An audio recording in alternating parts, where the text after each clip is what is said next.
Hola chicos y bienvenidos al primer episodio de la tercera temporada de Lo Inexplicable. ¡Feliz Halloween a todos! Sí, mi día favorito del año finalmente ha llegado, y con él comienza una nueva etapa para Lo Inexplicable, que es realmente emocionante. Prepárense, esta temporada será especial. No solo hablo de podcast, también regresan los videos en YouTube, y habrá un cambio radical en redes sociales, y un proyecto completamente nuevo, del que estoy seguro se enamorarán y que verá la luz en muy poco tiempo. Pronto publicaré un video en YouTube, donde revelaré todos los detalles y mostraré el detrás de cámaras de esta novedad. Hoy quiero darle espacio a Halloween y a un tema que, al escucharlo, captó de inmediato mi atención. Si me siguen desde hace tiempo, ya sabrán que los orígenes de Halloween son mucho más antiguos y oscuros de lo que podemos imaginar. De hecho, nace del Samhain, el antiguo año nuevo celta, una noche en la que la frontera entre vivos y muertos se volvía más delgada y los espíritus vagaban entre nosotros. Lo que hoy es un juego de dulces o travesuras, antes era un conjunto de costumbres y creencias inquietantes, desconocidas, oscuras y a veces sangrientas. Hoy les contaré 7 de ellas. Decir que ponen la piel de gallina es poco. ¿Están listos? Aquí tienen 7 rituales inquietantes con los que se celebraba Halloween, en tiempos antiguos.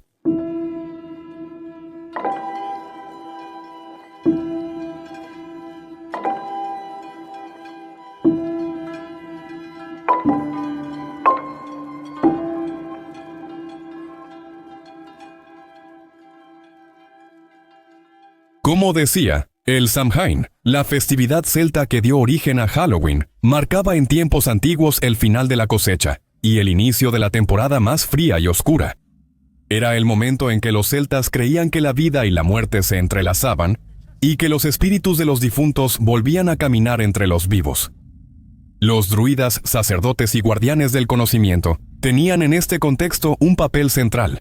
Encendían el fuego sagrado, guiaban rituales de purificación y protegían a la comunidad de las presencias oscuras. Casas y aldeas eran rodeadas de símbolos y barreras para alejar a los espíritus malignos, mientras que se dejaban ofrendas de comida y vino para apaciguar a las almas errantes. Halloween no nació entonces como una fiesta alegre, sino como un momento de contacto real con el mundo del más allá. Una época donde el miedo, la superstición y el respeto a lo desconocido guiaban cada acción. Pero ¿cómo se celebraba esta noche, cuando el miedo real y la superstición dominaban el pensamiento de la gente? Bueno, veámoslo juntos. Predecir el futuro. Empecemos con algunos de los rituales más suaves, por así decirlo. Hoy, cuando pensamos en Halloween, nos vienen a la mente calabazas iluminadas, dulces y disfraces aterradores. En los inicios de esta fiesta, el Samhain, la noche era distinta. Una atmósfera misteriosa llena de rituales para predecir el futuro o invocar espíritus.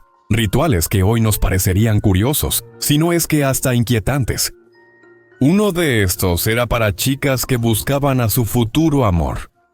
Durante la noche, en Samhain, se ocultaban junto a las casas vecinas, llenándose la boca de agua y sosteniendo sal en las manos. En silencio, escuchaban las conversaciones de los presentes. El primer nombre de un hombre soltero que escucharan sería el de su futuro esposo, o al menos eso es lo que creían. Aparentemente no fue cierto.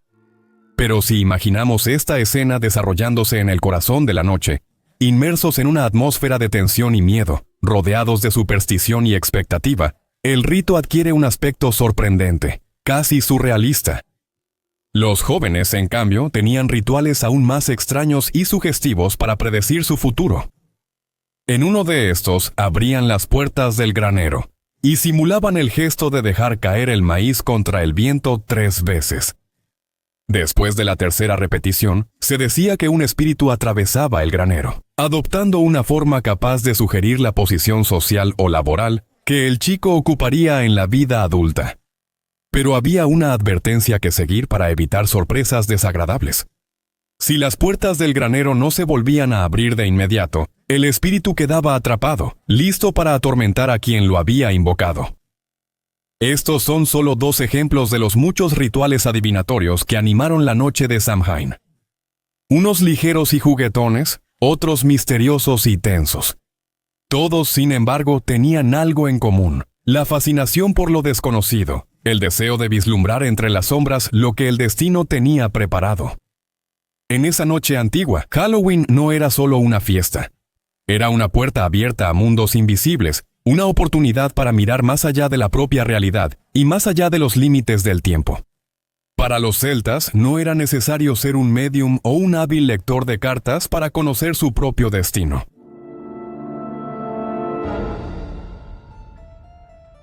El asesinato ritual de reyes. El corazón helado de los pantanos irlandeses. El tiempo parece haberse detenido desde hace años. Arqueólogos y estudiosos sacan a la luz de su lodo cadáveres increíblemente conservados, momias que desafían los siglos. La piel aún tersa, los rasgos nítidos, incluso cabellos finos y suaves, parecen pertenecer a alguien que se quedó dormido hace poco. No son simples restos, son huellas de un rito antiguo, oscuro, íntimamente ligado a la fiesta de Samhain. Muchos de estos cuerpos no terminaron ahí por casualidad. Sus ropas elegantes, el cabello arreglado y las joyas preciosas sugieren que pertenecían a la clase dominante, quizá a reyes o figuras de gran poder. En las leyendas celtas se dice que en Samhain, cuando el velo entre mundos se adelgazaba, los espíritus caminaban entre los vivos.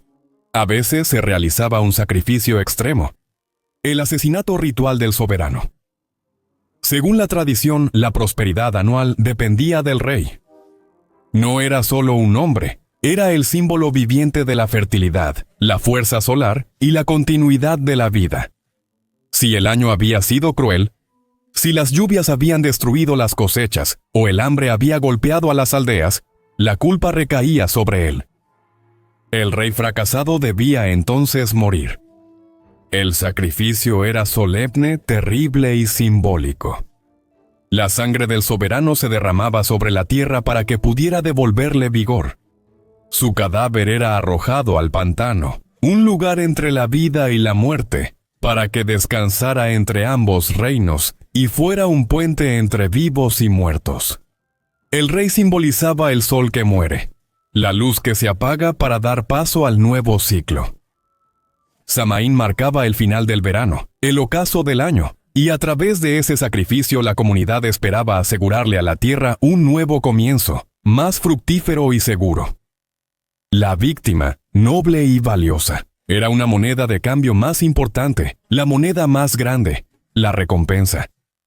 Escalofriante, sí, pero lógico. Según su visión, si el soberano no era capaz de proveer a sus súbditos en vida, tal vez haría un mejor trabajo, estando muerto.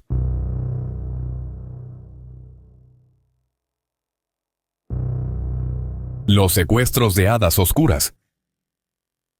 Durante la noche de Samhain, las leyendas celtas cuentan que las hadas oscuras, miembros del Side, el pueblo feérico, formado por gnomos, hadas, duendecillos y otras criaturas, salía de sus moradas subterráneas para vagar entre los humanos.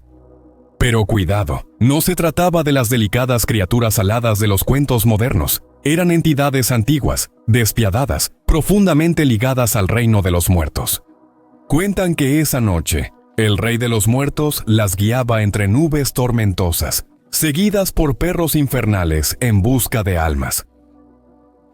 Originalmente recogían solo los espíritus de los difuntos, pero en esa noche especial, sus criterios se volvían más confusos, o quizás más crueles. A veces los vivos también eran condenados.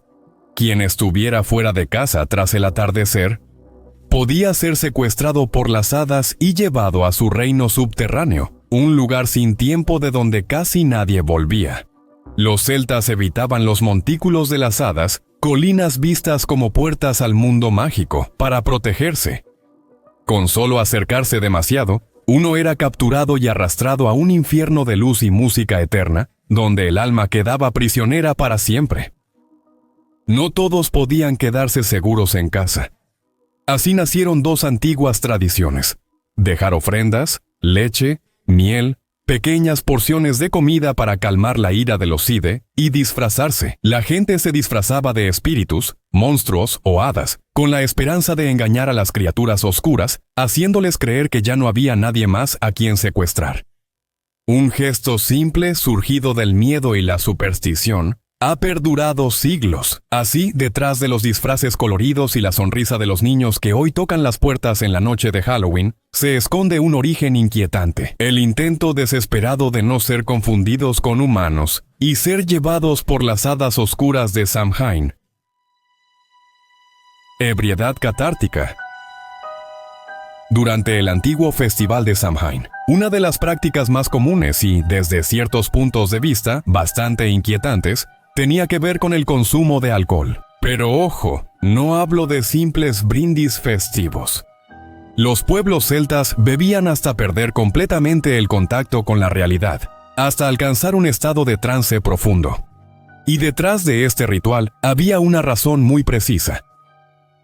Samhain señalaba el inicio del invierno y el fin de la cosecha. Con las últimas reservas de cereales y frutas, se producían enormes cantidades de cerveza e hidromiel que no podían conservarse por mucho tiempo. Así que las aldeas se reunían alrededor de las hogueras y organizaban verdaderos banquetes rituales. Se comía, se bailaba y, sobre todo, se bebía sin control. Además de esta razón práctica, existía otra más profunda y espiritual.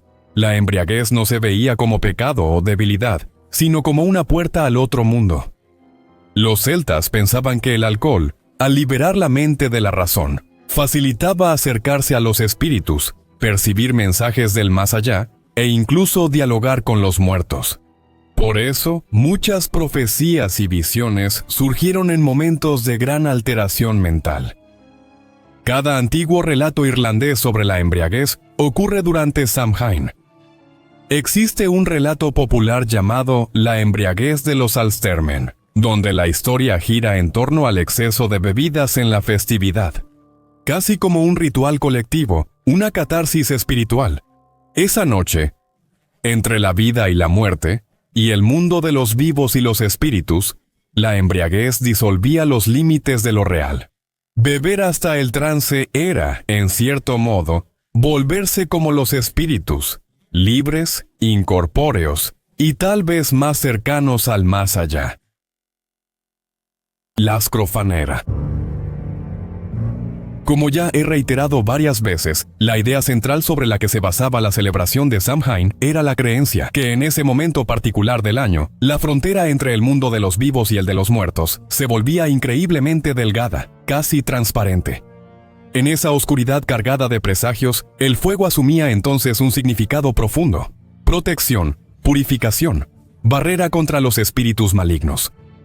Las comunidades encendían hogueras para alejar entidades oscuras, pero algunos no se conformaban con eso. En ciertas regiones de las Islas Británicas, los jóvenes participaban en pruebas tan antiguas como implacables. En Escocia, los jóvenes iban de casa en casa, pidiendo turba para quemar a las brujas, reuniendo suficiente para una gran hoguera colectiva. Luego se tendían junto a las llamas, dejando que el humo los envolviera, convencidos de que ese olor acre los protegería de los demonios. Pero era en Gales donde el ritual tomaba una forma aún más oscura y aterradora. Al caer la noche, todos corrían alrededor de la hoguera, saltando entre chispas y humo. Quien se quedaba atrás estaba condenado a enfrentar algo aterrador. Es decir, a traer sobre sí la furia de la llamada alma negra. O sea, la cerda negra, una criatura demoníaca, mitad bestia y mitad espíritu, según la leyenda, emergía de la sombra para perseguir precisamente al último corredor, arrastrándolo hacia la oscuridad eterna. La cerda negra representaba el pecado y la muerte, el castigo divino para quien desafiaba la oscuridad. Detrás de esta creencia popular hay un significado más profundo. Algunos estudiosos sostienen que la cerda negra no era más que la personificación del miedo a la oscuridad. El terror a lo desconocido aumentaba y se hacía real durante el Samhain. Sin embargo, hay quienes sostienen que esta historia no es más que la versión suavizada de un ritual mucho más macabro. Antiguos relatos de origen celta cuentan que hace siglos, el grupo que corría alrededor de las hogueras no se limitaba al juego. El participante que quedaba en última posición realmente era capturado. Se cargaba simbólicamente con todos los males del año, y luego se arrojaba sin piedad a las llamas purificadoras de las hogueras, como un sacrificio humano. Son relatos que nunca se ha podido confirmar con certeza, pero tampoco desmentir por completo. Que la Black Soul fuera una bestia infernal, o la metáfora de un sacrificio olvidado. Una cosa permanece clara: el corazón de la noche de Samhain. Cuando corrías alrededor del fuego, definitivamente era mejor no ser el más lento. Vestir el papel de la muerte. Este es el único ritual, si así podemos llamarlo, que se ha conservado en su mayoría a lo largo de los siglos y que todavía se realiza ampliamente en nuestros días, durante la fiesta de Halloween. Lo que ha cambiado tiene que ver únicamente con las razones por las que se llevaba a cabo en la antigüedad. Imagina una noche fría y neblinosa en el campo de la antigua Irlanda, que es la noche de Samhain. Los espíritus caminan libremente por la tierra, atravesando pueblos y bosques, y los hombres deben encontrar una manera de sobrevivir a su paso. ¿Tú qué harías para protegerte del peligro? Evitarías poner un pie fuera de casa. La estrategia podría funcionar, pero no garantiza protección total contra los espíritus. La solución que escogía la mayoría de la gente era otra, es decir, vestirse como la muerte, personas que se disfrazaban de espíritus, de almas perdidas, de demonios. No lo hacían por diversión como nosotros, sino para confundirse entre los muertos. Usaban pieles de animales recién sacrificados, calaveras, máscaras de paja con rasgos monstruosos, esperando que los espíritus errantes los confundieran con uno de ellos y los dejaran en paz. Las celebraciones de Samhain ocurrían junto con las matanzas de otoño. Los campesinos sacrificaban ganado para guardar provisiones para el invierno, y el grito de los cerdos anunciaba el inicio de las celebraciones. De los cadáveres tomaban forma vestimentas primitivas y aterradoras, hechas de huesos, cuernos y pieles empapadas de sangre.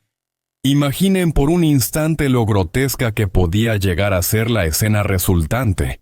Brutal pero efectiva. Una forma segura de huir de los espíritus que se creía rondaban en la oscuridad. Con el tiempo, esta costumbre perdió su significado mágico, pero su espíritu sigue vivo. Las máscaras, pinturas faciales y disfraces que usamos en Halloween son lo que queda de ese antiguo ritual. Un recuerdo lejano de cuando uno se vestía de muerto, para no convertirse realmente en uno. El sacrificio de los niños. Y no podía concluir este recorrido por creencias y rituales sin mencionar el más aterrador de todos. El que se erige como símbolo por excelencia de la densa oscuridad que envuelve esta celebración, el sacrificio de jóvenes víctimas para ganarse el favor de los dioses. Hablemos claro, sobre la veracidad de estas prácticas existen muchas dudas. Hay quienes las consideran reales, y quienes prefieren creer que se trata solo de leyendas, una exageración para oscurecer a un pueblo ya misterioso, los celtas. Se dice que en la antigüedad, durante el Samhain, los dioses exigían un precio terrible. El pueblo debía ofrecer 2/3 de todo lo que poseía, las cosechas, el ganado, y en casos extremos, incluso a sus hijos. En un antiguo relato monástico se habla de un lugar llamado Manchlecht, donde se erigía un ídolo de piedra dedicado a una divinidad oscura, Crom Crouch, el señor encorvado de la montaña. Frente a ese altar, se realizaban sacrificios humanos en la noche de Samhain. El monje autor narra escenas terribles. Padres mataban a sus primogénitos entre gritos y lamentos, derramando su sangre alrededor del ídolo. Pero ¿cuánto de esto es creíble? Los historiadores modernos creen que muchas de estas historias provienen de propaganda romana y cristiana para demonizar las creencias celtas. Los romanos solían describir a los druidas como salvajes sedientos de sangre, dispuestos a sacrificar vidas para apaciguar deidades crueles. Sin embargo, las pruebas arqueológicas concretas de verdaderos sacrificios de niños durante el Samhain son, ante todo, escasas, pero yo diría que casi inexistentes. quizás más mito que hechos reales. Estas leyendas simbolizaban el sacrificio extremo y la renuncia dolorosa como protección contra la muerte y las fuerzas oscuras del invierno. Por otro lado, si realmente en Samhain el velo entre vivos y muertos se afinaba, no sorprende que en la época se pensara que ofrecer una vida era la única forma de salvar a muchas otras. Una hipótesis terrible, pero también una ventana al pasado donde el miedo a lo desconocido y el deseo de sobrevivir se unían en una sola creencia perturbadora. En fin, hubo un tiempo en que Halloween no se trataba de dulces, disfraces y linternas de colores, sino de miedo real. Rituales, antiguos sacrificios, invocaciones y creencias que intentaban darle sentido a la oscuridad, al frío, a la muerte. El hombre, en su intento de apaciguar fuerzas invisibles, daba vida a ceremonias que hoy nos parecerían aterradoras, pero que en el fondo nacían todas del mismo instinto: el miedo a lo desconocido. Con los siglos, esos rituales cambiaron. Las antorchas y fuegos sagrados ahora son velas en calabazas. Las máscaras para espantar espíritus se volvieron disfraces, y las ofrendas a dioses y muertos en dulces. Dulces de celebraciones oscuras, llenas de superstición y misterio. Hemos llegado a una fiesta colorida, llena de risas, disfraces e ironía. Pero detrás de las luces naranjas y las sonrisas pintadas, Halloween todavía conserva algo antiguo, una sombra que nos acompaña desde hace milenios. Porque al final Halloween ha cambiado, pero su esencia sigue siendo la misma. Esa esencia sutil, atracción por lo que nos asusta, por el mundo de los muertos que una vez al año parece rozar el nuestro. Y ahora les toca a ustedes. ¿Qué opinan? ¿Habían oído hablar de estas costumbres y rituales? ¿Cuál de ellos les pareció el más inquietante? Háganmelo saber en un comentario. El podcast Inexplicable es un formato original, escrito y dirigido por Luca Parrella, con sonido de Mateo Alessandro. Si te gustó este episodio de la tercera temporada, deja un like, suscríbete al canal en YouTube o compártelo con tus amigos. Un saludo y hasta la próxima cita con Inexplicable.